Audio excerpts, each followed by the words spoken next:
video kali ini saya akan membagikan video mengenai percobaan tentang tekanan dan aliran fluida dengan menggunakan PET simulation.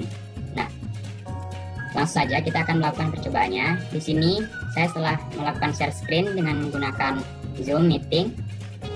Nah, untuk aplikasi PET simulation-nya sendiri kita menggunakan pada bagian tekanan dan aliran fluida. Langsung saja kita akan melakukan percobaan yang pertama, yaitu mengenai tekanan fluida. Di sini dalam fitur PET simulasi ada seperti ini, dapat kita lihat sama-sama. Di sini ada keran air dan ada bak air. Terus ada pengukur tekanan dan juga fitur-fitur lainnya. Langsung saja kita akan melakukan percobaannya dengan cara yang pertama, kita akan menggunakan garis bantu, yaitu berupa penggaris dan juga garis bantunya seperti ini.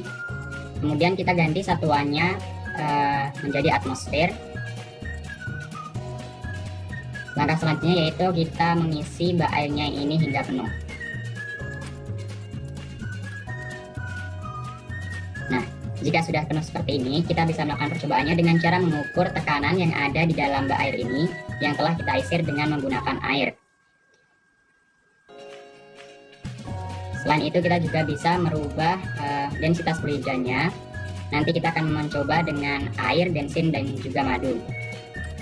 Dan juga kita juga bisa menentukan gaya gravitasinya. Di sini saya menggunakan gravitasi bumi, yaitu 9,8 meter per sekon kuadrat. Dan langsung saja kita mengukur tekanannya. Nah, di sini saya akan mengukur terlebih dahulu di permukaan air. Dapat kita lihat sama-sama, untuk tekanan di permukaan air sebesar 1 atm, kemudian di kedalaman 1 meter, itu tekanannya bertambah dari 1 meter menjadi 1,1 atm.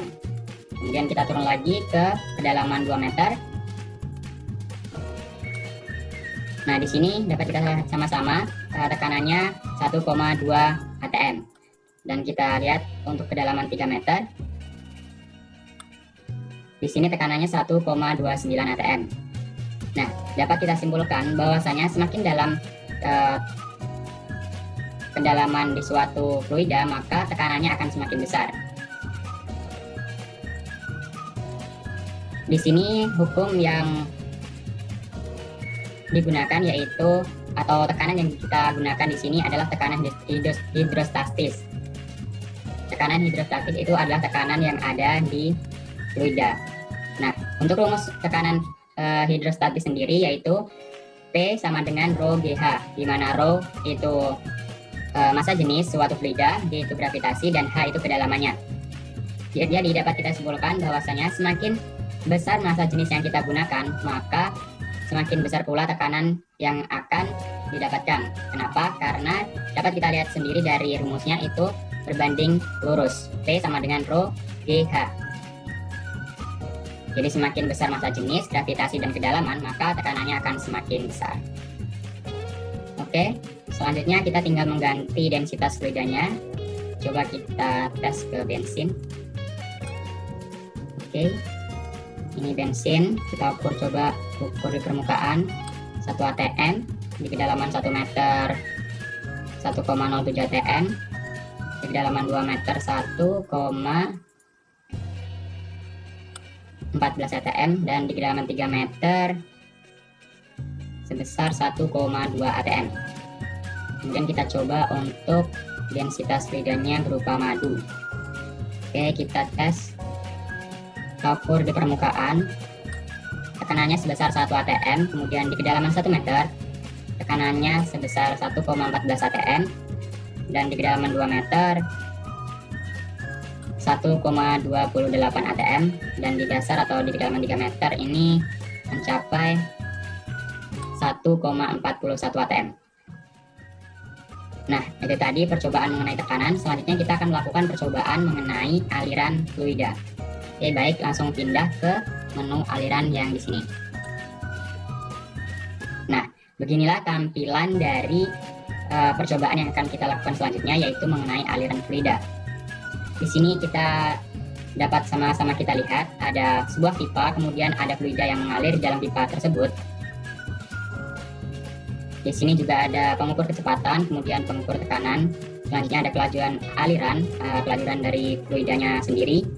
Kemudian di sini ada densitas fluida. Nah, kita nanti juga akan menggunakan densitas fluidanya ini berupa air, bensin, dan juga madu. Selanjutnya di sini ada garis bantu, penggaris, dan juga satuannya. Dan juga berupa ada gesekan, fitur gesekan, dan flukmeter. Di sini nanti kita akan menggunakan fitur flukmeter. Langsung saja kita akan melakukan percobaannya dengan cara yang pertama kita lihat dari kelajuan aliran, kita menggunakan kelajuan sebesar 5000 liter per sekon. Kemudian kita ukur kecepatan aliran yang ada di dalam pipa tersebut. Nah, di sini kecepatannya 1,6 meter per sekon dengan kelajuan airnya 5000 liter per sekon, dan densitas fluidanya kita menggunakan air. Selanjutnya kita akan coba ukur flukmeternya. Nah, di sini dapat terbukti kelajuan air alirannya itu 5000 liter per sekon. Kemudian luas dari pipanya ini sendiri 3,1 meter persegi. Dan flukmeternya itu sebesar 1591,5 liter per meter persegi sekon. Oke, coba kita geser. Hasilnya masih sama. Kenapa? Karena memang pipanya ini luasnya sama. Oke, coba kita rubah luas dari pipanya ini sendiri. Oke, kita coba tes.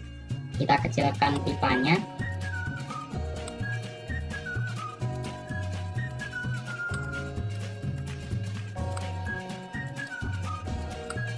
Oke, kita coba kecilkan pipanya.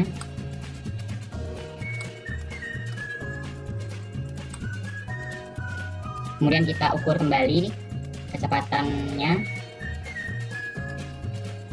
Nah, di sini kecepatannya 6,4, artinya semakin kecil luas permukaan dari pipa ini, maka kecepatan dari fluida tersebut akan semakin kencang.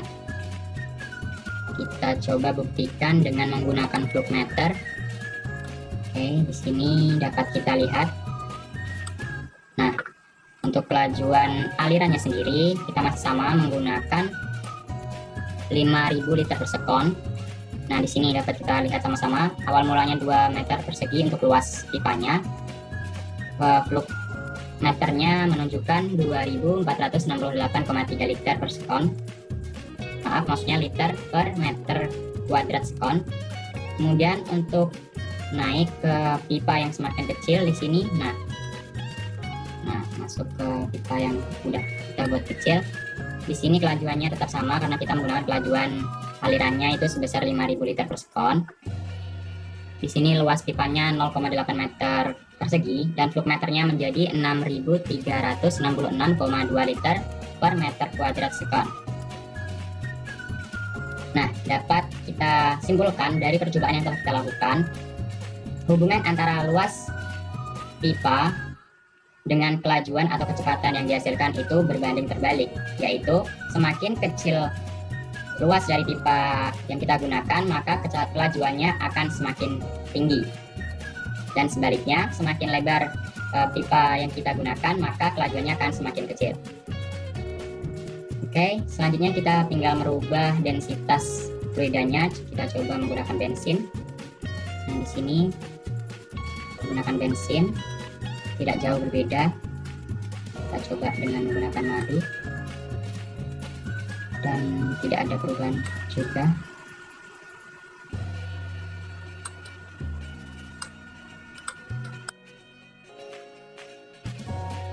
Oke, kita reset untuk mengembalikan ke menu awal.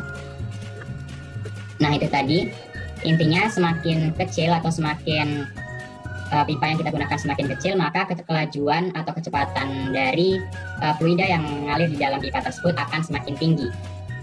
Contohnya dalam kehidupan sehari-hari itu ada saat kita menyiram tanaman dengan menggunakan selang yang berisi air. Saat kita menutup ujung dari selang tersebut, maka air itu akan menyemprot lebih jauh. Nah, artinya kelajuan dari air yang dalam pipa itu akan semakin tinggi. Nah, mungkin cukup sekian untuk percobaan kali ini, yaitu mengenai tekanan dan aliran fluida. Semoga bermanfaat. Selamat mencoba. Saya akhiri. Wassalamualaikum warahmatullahi wabarakatuh.